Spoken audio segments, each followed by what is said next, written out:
हिंदी में जो parallel cinema है, रियलिस्टिक सिनेमा, वो तो उसके फादर वही थे। उन्होंने ही अंकुर 74 में बनाई थी और 50 बरस में कितनी फिल्में बनाई, डॉक्यूमेंट्रीज बनाई, शॉर्ट फिल्म बनाई।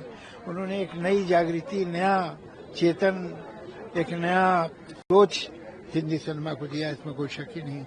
ऐसे लोग बहुत कम होते हैं और उनकी जगह हमेशा खाली रहेगी। मैं तो यंगर जनरेशन को ही कहना चाहूंगा कि उनकी फिल्में, सारी फिल्में दोबारा देखो और उस काम को जो कर रहे थे उसे आगे बढ़ाओ।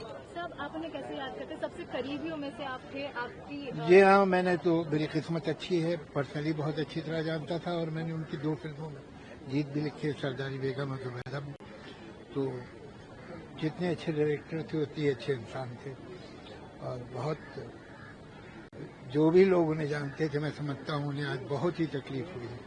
लेकिन ये कि यही जिंदगी, जो आता है वो जाता है और उनका काम आगे बढ़ाया जाए। जो यंग जनरेशन, यंग डायरेक्टर्स हैं, उनका फर्ज ये है कि यही ट्रिब्यूट है कि जिस तरह की फिल्में उन्होंने बनाई, आगे ऐसी फिल्में बने। सर, उनकी एक कोई ऐसी खास बात जो उन्हें हिंदुस्तान में बाकी डायरेक्टरों से अलग बनाती है? ये अलग बनाती है, देखिए, एक जो फिल्म क्लब्स का पूरा दुनिया में सारी जगह फिल्म क्लब है, उनका एक बार इलेक्शन हुआ था कि भाई आप 100 डायरेक्टर बताइए। जब से सिनेमा बनना शुरू हुआ सबसे दुनिया में 100 अच्छे डायरेक्टर कौन हुए, तो उनमें 2 हिंदुस्तानियों का नाम था, सत्यजीत रे और श्याम बेनेगल। ये मामूली अचीवमेंट नहीं है। श्याम सर जैसा दूसरा तो नहीं बन सकता भाई, वो उनके जैसे वही थे और उनसे हम सारे लोग इंस्पायर हुए हैं। लेकिन वो जो उन्होंने जो काम किया है, जो उनका कार्य रहा है फिल्मी क्षेत्र में, वो इतना महान है कि उसको टच करना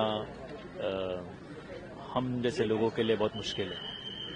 मैं अपने आप को बहुत भाग्यशाली समझता हूँ कि I got an opportunity to work with him in one of his most favourite films like Sajjanpur.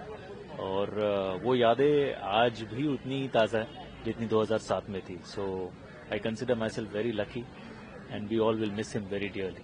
कई डायरेक्टर्स हैं, लेकिन श्याम सर को क्या खूबी थी जो अलग रखता है? अपने कन्विक्शन से फिल्म बनाते थे, उनको जो सही लगता था उस कन्विक्शन पे अड़े रहते थे और उसी तरीके से फिल्म बनाते थे। एट द सेम टाइम बहुत डिसिप्लिन थे, एक्टर्स को बहुत कॉन्फिडेंस देते थे, बहुत पैम्पर करते थे, बहुत फ्रीडम देते थे and he used to believe कि हम मिलजुल के एक अच्छा प्रोडक्ट बना सकते हैं and we used to follow the captain, so I think वो जो कन्विक्शन था उनका और अपने स्टोरी को लेके जो कॉन्फिडेंस था, वो एक बहुत बड़ी बात है। Thank you. I admired him. I loved him truly. His wife met me and she said he really loved me. It made me feel special. I got to learn from him. I got to perform with him. I got to spend time with him. I traveled the world with him. कहाँ घूमे हम लोग साथ में. And I tell you, those were the best days of my life. So what do you have to say about new generation? They are doing great. I'm not saying anything wrong and badly. I'm not speaking ill of the new. But I think it is their duty to watch the greats, to watch the greats of this country, because you will never get a Shyam Benegal ever again. So I think it will be not a bad idea as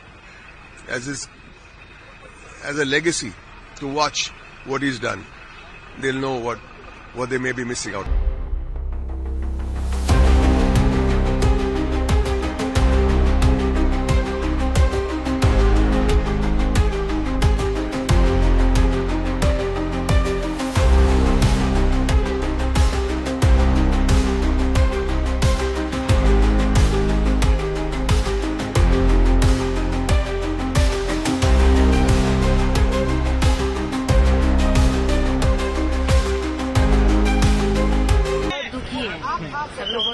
Shyam बाबू को यही कहूंगी कि आपका नमन है, आपने industry को इतना कुछ किया, इतना बड़ा परिवार क्रिएट किया और बहुत मिस करेंगे। इतना बड़ा डिस्टिंग्विश्ड करियर जिसका आज अंत हो गया, वो चले गए, बहुत दुखद घटना है। और एक डिस्टिंग्विश्ड पर्सनालिटी थी जिनका काम बहुत इलस्ट्रियस रहा है, पूरा जीवन उन्होंने बिल्कुल अच्छा काम किया है, तो बहुत बड़ा वैक्यूम आ गया है।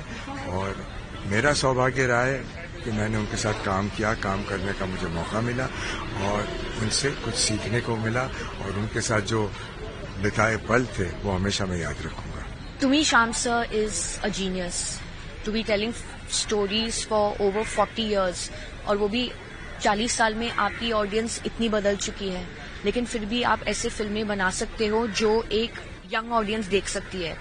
आप एक इंटरेस्टिंग सोशल सब्जेक्ट उठा रहे हो, जैसे वेल डन अब्बा था, लेकिन उसे एक पॉजिटिव ह्यूमरस वे में एक फिल्म बनाई, एंड दैट इज जीनियस।